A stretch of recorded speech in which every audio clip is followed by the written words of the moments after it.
Here I will show you Unicode method to insert boxed arrow in Word document. Inserting arrows inside boxes in Microsoft Word is a great way to create professional looking buttons or directional indicators. So here are the most effective way to achieve this look. So if you want to insert boxed up arrow, you need to type 2B06 and immediately press Alt+X Alt together, and this code will turn instantly boxed up arrow.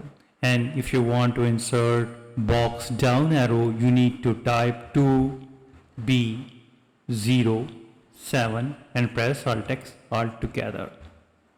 And for the box left arrow, you need to type 2B05 and press Alt+X Alt together.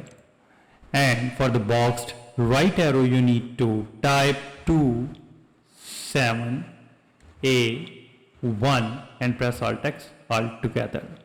So these are the simple Unicode method to insert boxed arrow in Word document. If you think this video is helpful, please support my channel. Thanks for watching.